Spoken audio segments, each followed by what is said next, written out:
Hello, this is Paul Wood at Twistle Stick meets Nick Hastings, founder and creative director, Krow Communications. Hi Nick, how are you? Hi Paul, very good, very good. Good to see you. Good to see you too, obviously. Let's kick off with a bit of a summary of your career to date, if we could.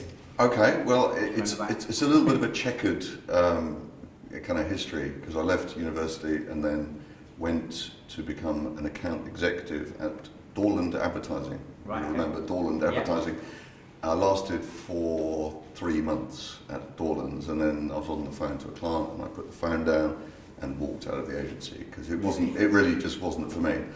And then I went off to did all sorts of strange things in my 20s, like I went to America and sold second-hand clothes on Venice Beach and made lots of money actually. But probably partied too much to really make a profit of it. Then I came back and I worked for Uprise Records. I was a brand manager for Swatch watches, but all these were really fairly short-lived things because I was kind of scrambling around. And it wasn't until I got to about 29 and I thought, shit, I better think about a serious career here because I'm 29 years old. So I got a job in recruitment, writing ads for Austin Knight. Do you want to be a high flyer? That's how it all started.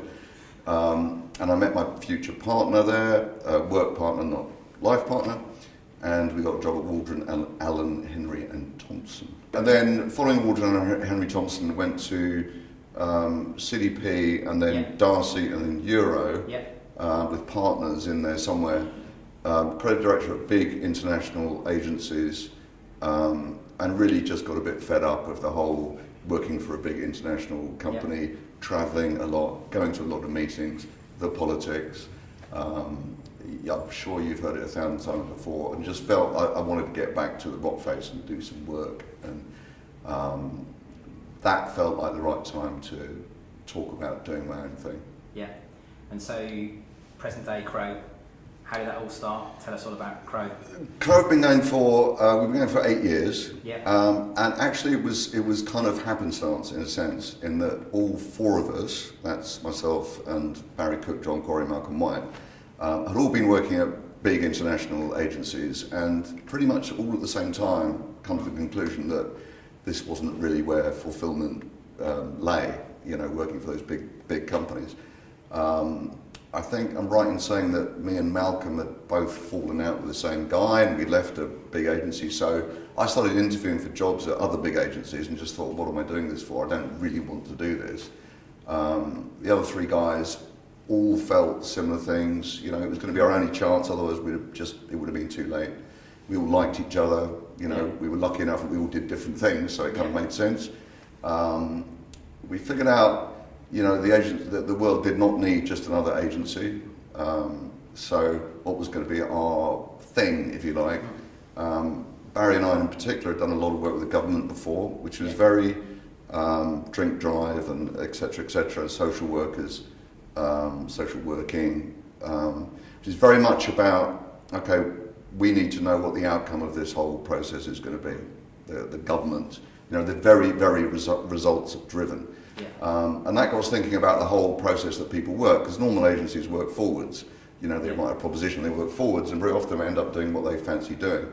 So our whole thing with Krow was to work backwards, start from where the client wanted to end up, and then work backwards, which meant it was kind of institutionalized in a way as part of Krow, that we didn't just do what we fancied doing, we did what was right for that project and that client. Probably true to say that the hardest bit of the whole process was thinking of a sodding name for the place. Have you got any of the other ones that you come up with? I don't think I can reveal that to you at this time. Right. No, there were, one of them was Fosbury Flop.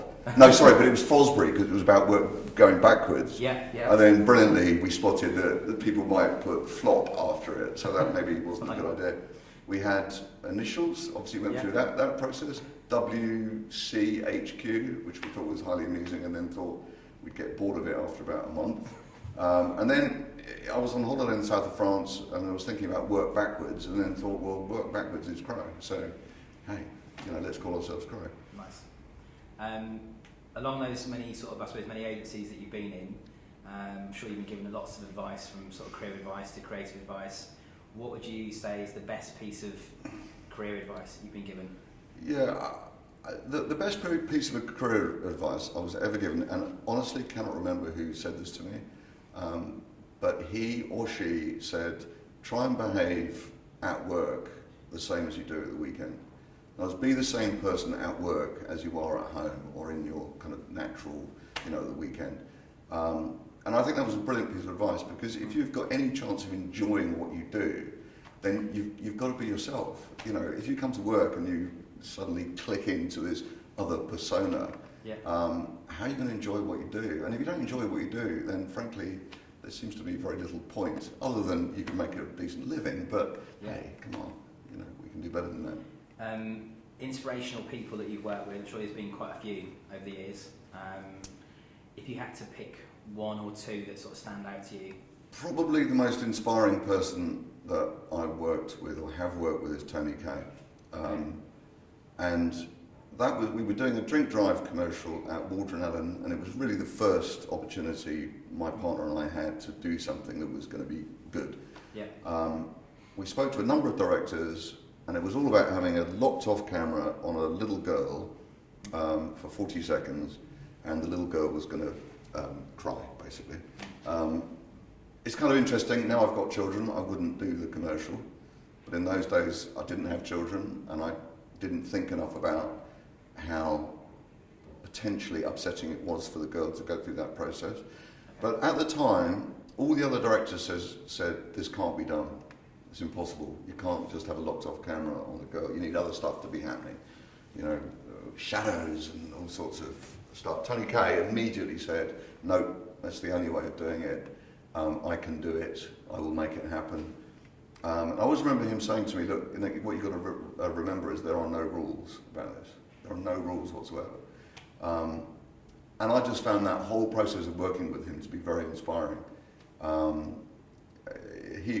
That was his time. That was when he was truly hot, for want of a better word. I'm not exactly sure what he's up to now. I think he's made some films. But he just opened my mind to the possibilities.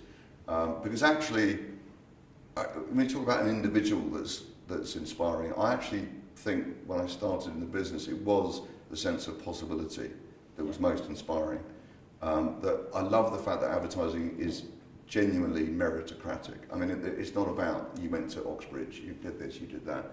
It's not like architecture where you've got to train for 7 years and become qualified. Any idiot can do advertising. And if you're good at it and you work hard enough, then the possibilities are endless, and you can be very satisfied and very well rewarded. And that in itself is inspiring. So if we can go on to the biggest creative brief you had a chance to work on? The biggest creative brief, maybe predictably, is DFS, because as I'm sure you know, massive TV advertiser, actually not just TV, print and all the rest of it, humongous sum.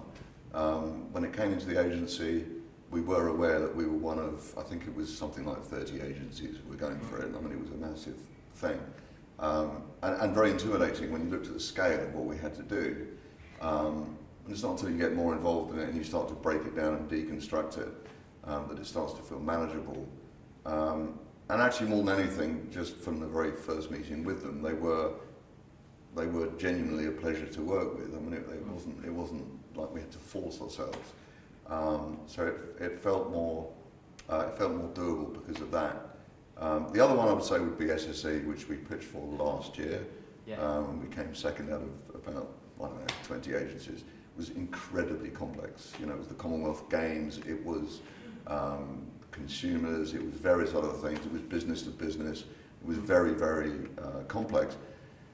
And very complex also because you're dealing with an energy company, and they're not the most popular beings in the country at the moment. So, or indeed at any time. So that was a huge challenge. Those two have been the biggest I've been involved in.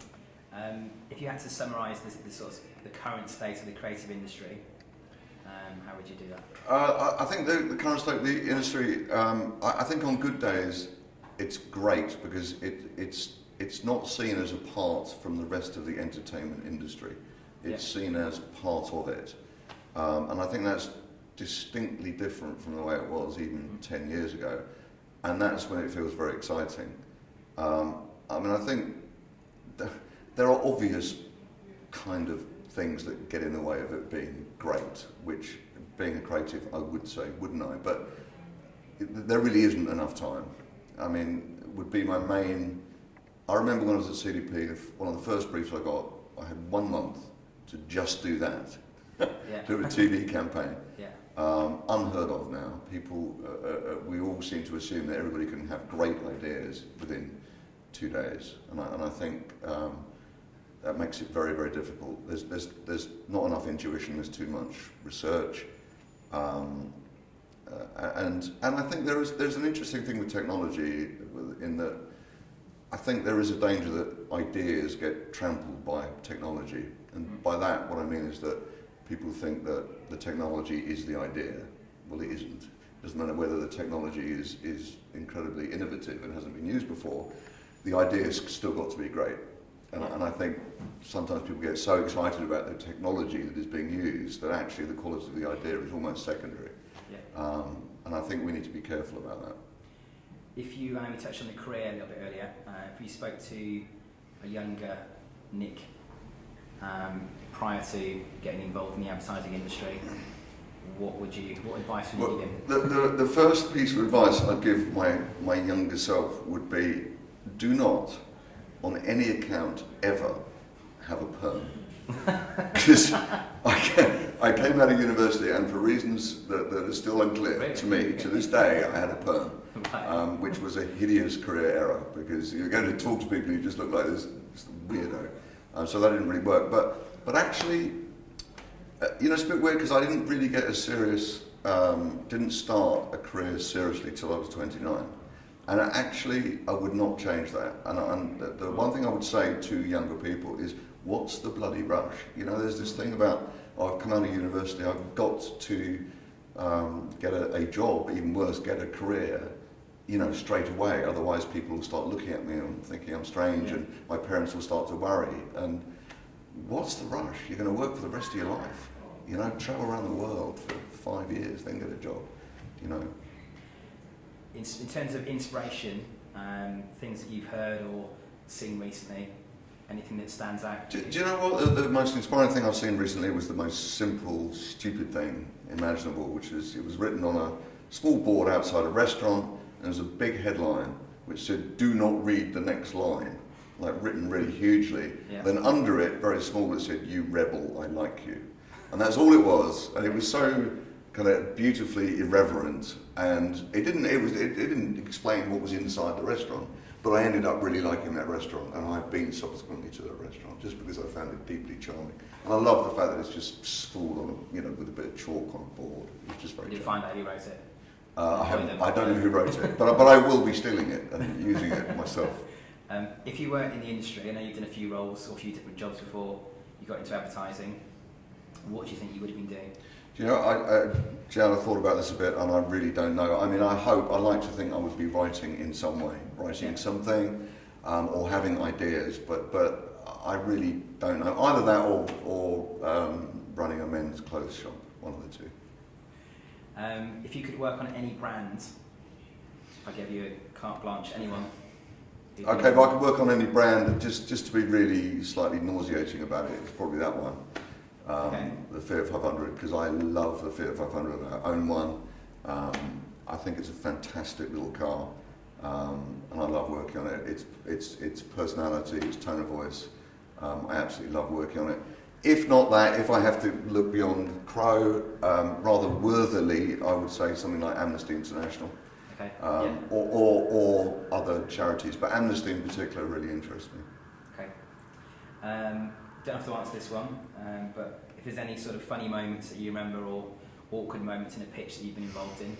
There are many awkward and embarrassing and funny moments I've been involved with in a pitch.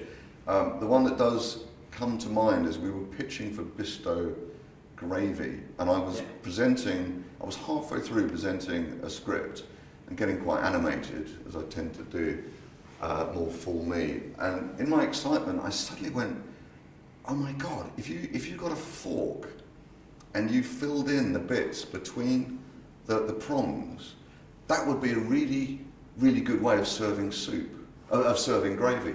And someone piped up and said, Nick, that's a spoon. And in my excitement, I'd completely forgotten about the existence of a spoon. And I thought I'd said something rather brilliant. And there was this terrible hush in the room where they suddenly worked out that the creative director is a complete idiot. We didn't win that pitch, strangely enough. Really? You'll be surprised to hear. If you had a magic wand that granted you one wish, you could change anything about the industry. Is there anything that...